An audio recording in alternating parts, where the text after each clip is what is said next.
આજે આપણે જે જોવાનું છે તે સમાન રીતે વિદ્યુત ભારિત પાતળી ગોળાકાર કવચના બહારના બિંદુએ વિદ્યુત ક્ષેત્રનું સૂત્ર મેળવવાનું.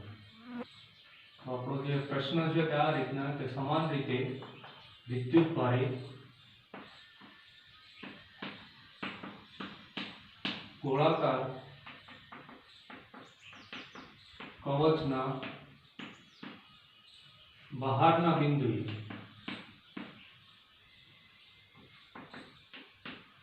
વિદ્યુત ક્ષેત્રનું સૂત્ર મેળવવાનું.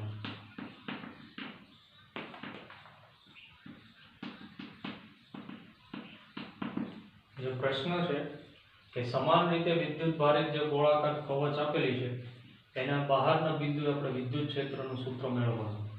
તો માનો કે આપણે આ એક ગોળાકાર કવચ લઈ લઈએ જેની વિદ્યુત ભારની પૃષ્ઠ ઘનતા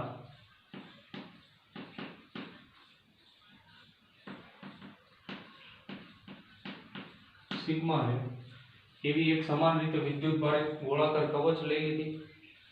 અહીંયા એનું કેન્દ્ર O છે, જેની ત્રિજ્યા છે ગોળાકાર કવચની તે કેપિટલ R. આપણે આ જે કવચ સમાન રીતે વિદ્યુત ભારિત છે એના બહારના બિંદુ, એટલે માનો કે અહીંયા કોઈ એક બહારનું બિંદુ P લઈ લઈએ કે જ્યાં આપણે વિદ્યુત ક્ષેત્ર મેળવવાનું. અને એ જે સપાટી છે એને ગૌસિયન સપાટી આપણે કહી દઈએ. જે અહીંયા બહારનું બિંદુ P છે, જે કેન્દ્રથી અંતર માનો કે અહીંયા અંદર આ કોઈ પણ P બિંદુ લઈએ તો ત્યાંથી જે અંતર છે તે સ્મોલ r જેટલું છે, જેની ત્રિજ્યા સ્મોલ r જેટલી છે. જે બહારનું બિંદુ P છે તે આ બિંદુએ આપણે વિદ્યુત ક્ષેત્રનું સૂત્ર મેળવવાનું. તો સૌપ્રથમ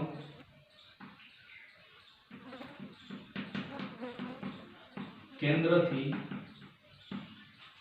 સ્મોલ r ત્રિજ્યા જેટલા અંતરે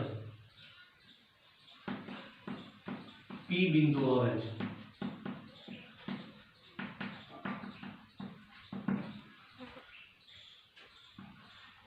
જ્યાં વિદ્યુત ક્ષેત્ર મેળવવાનું.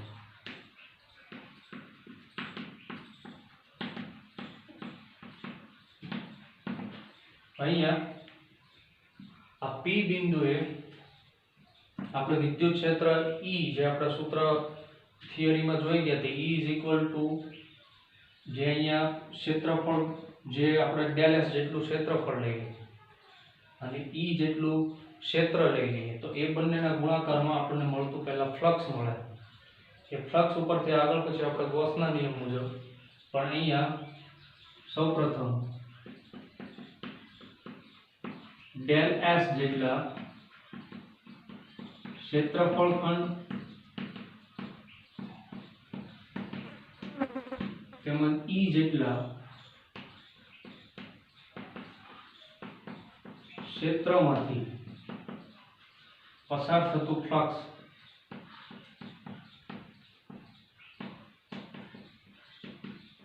જે ફ્લક્સ phi = E.ds. અને અહીંયા જે ds અને E બંને સદિશ હોવાનું. અહીંયા જે માનો કે ક્ષેત્ર હોવાનું અને ક્ષેત્રફળ ખંડ એકબીજાને સમાંતર હોવાનું, બંને વચ્ચેનો ખૂણો શૂન્ય થવાનો.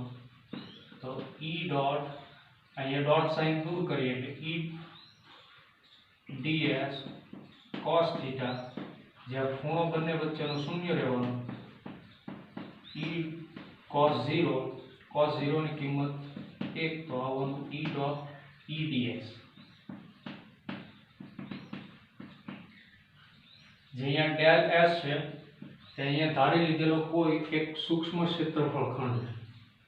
હવે એ ક્ષેત્રફળનું આપણે સંકલન લઈએ એટલે કે બધા જ ભાગોનો સરવાળો કરીએ તો કુલ પૃષ્ઠનું આપણને ક્ષેત્રફળ જે S જેટલું છે તે મળે.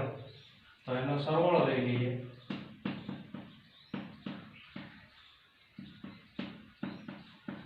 બધા ક્ષેત્રફળ ડેલ S ખંડનો સરવાળો કરીએ તો આપણને ટોટલ જેનું ક્ષેત્રફળ છે તે S મળે.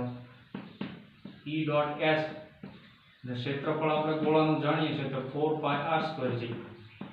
તો s ની જગ્યાએ 4πr², તો આપણને આ ફ્લક્સ મળ્યું. હવે ગૌસની સપાટી મુજબ, ગૌસના નિયમ મુજબ, તો ગૌસના નિયમ અનુસાર જે પસાર થતું ફ્લક્સ q/ε0, ત્યાં ગૌસનો નિયમ છે તે મુજબ q = સિગ્મા a/ε0.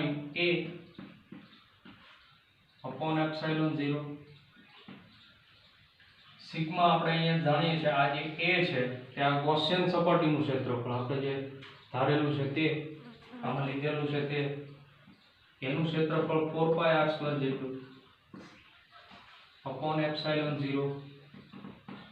આ પણ આપણને મળ્યું ફ્લક્સ, આ પણ મળ્યું ફ્લક્સ. તો હવે આ જે છે ફ્લક્સ મળ્યું તે ગૌસના જે નિયમ અનુસાર phi = q/ε0 મુજબ આ પણ આપણને છે જે ફ્લક્સ મળ્યું તે.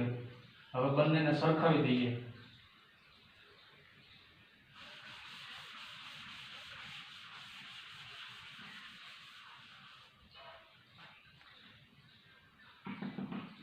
બંનેને સરખાવી દઈએ તો E.4πr² is equal to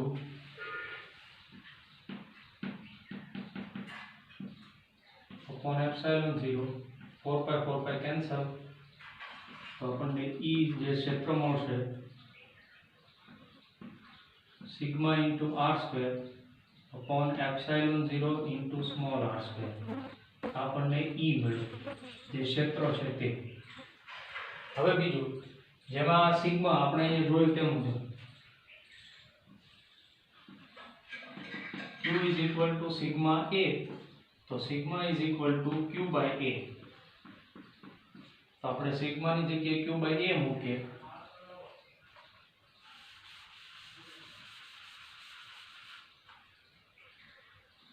તો હવે ક્ષેત્ર E સિગ્માની જગ્યાએ q/a ×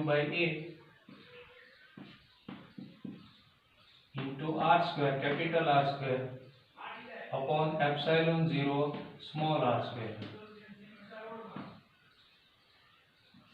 એ જે ક્ષેત્રફળ છે એ ત્યાં 4πr² × /ε0 small r², capital R² cancel, q/4π∈0 small r² = E. આ જે આપણને મળ્યું તે ક્ષેત્ર એટલે કે બહારના બિંદુએ, અહીંયા જે P બિંદુએ જે ક્ષેત્ર ઉદ્ભવે, વિદ્યુત ક્ષેત્ર E q/4π∈0 r² જેટલું. આ સમાન રીતે વિદ્યુત ભારિત ગોળાકાર કવચના બહારના બિંદુ એટલે કે જે P બિંદુએ લીધું હતું તે વિદ્યુત ક્ષેત્ર મળ્યું. હવે એની એ જગ્યાએ બીજો જે પ્રશ્ન છે કે સમાન રીતે વિદ્યુત ભારિત ગોળાકાર કવચના આપણે બહારનું બિંદુ લીધું, હવે છે તે અંદરના બિંદુએ વિદ્યુત ક્ષેત્રનું સૂત્ર મેળવવાનું છે. એટલે અહીંયા બહારની જગ્યાએ હવે અંદરના બિંદુ. હવે જે પ્રશ્ન છે તે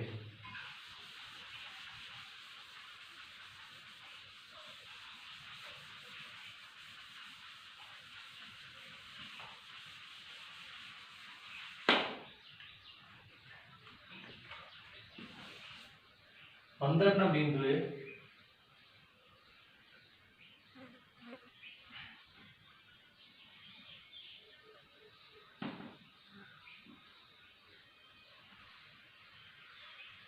માનો કે આ કોઈ ગોળાકાર કવચ છે, અહીંયા આપણે આ ગૌસિયન સપાટી ધારી લઈએ, આ કેન્દ્ર O છે, આ જે ત્રિજ્યા છે તે કેપિટલ R જેટલી, અહીંયા જે ગૌસિયન સપાટીની જે ત્રિજ્યા છે તે સ્મોલ r જેટલી, ગૌસિયન સપાટી, અને આ જે બહાર છે તે ત્યાં જે વિદ્યુત ભારની પૃષ્ઠ ઘનતા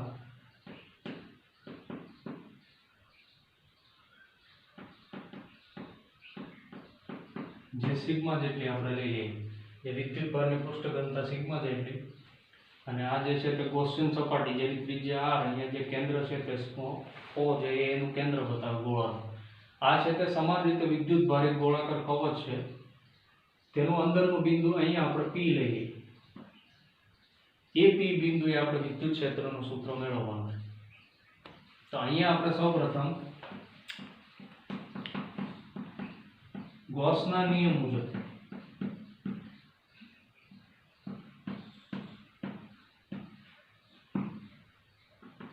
ગૌસનો જે નિયમ છે એ મુજબ અહીંયા જે અંદરની આ ગૌસિયન સપાટી છે તેના વડે જે ફ્લક્સ આપણને મળશે જે phi q by a એ મુજબ મળશે, પણ અહીંયા જે આ ગૌસિયન સપાટી વડે જે ઘેરાતો વિદ્યુતભાર છે તે શૂન્ય છે. આપણે એક વસ્તુ અહીંયા લખી શકીએ કે જે ગૌસિયન સપાટી વડે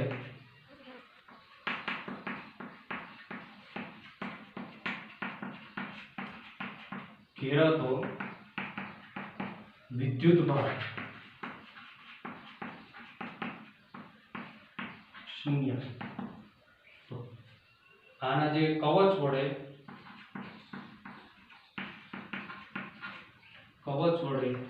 ઘેરાતું ફ્લક્સ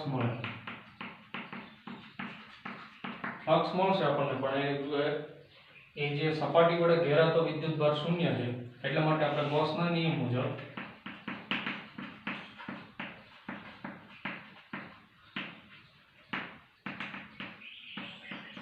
E into 4πr², ઘેરાતો જે આપણે અહીંયા જોયું કે વિદ્યુતભાર શૂન્ય છે એટલે અહીંયા શૂન્ય, તો E જે 4πr² આ બાજુ જાય તો 0/4πr² એ 0, એટલે કે જે અંદરના ભાગ વડે ઘેરાતું જે વિદ્યુત ક્ષેત્રનું મૂલ્ય હશે તે શૂન્ય, એટલે અહીંયા એ આવે કે અંદરના બિંદુએ જે મળતું આપણને ક્ષેત્ર છે તે શૂન્ય. તો આ વાત થઈ ગઈ સમાન રીતે વિદ્યુતભારે ગોળાકાર કવચના અંદરના બિંદુએ વિદ્યુત ક્ષેત્રનું સૂત્ર, અને જે E મળશે તે આપણને અહીંયા શૂન્ય મળશે. બાકીની જે વાત છે તે હવે કાલે જોઈશું.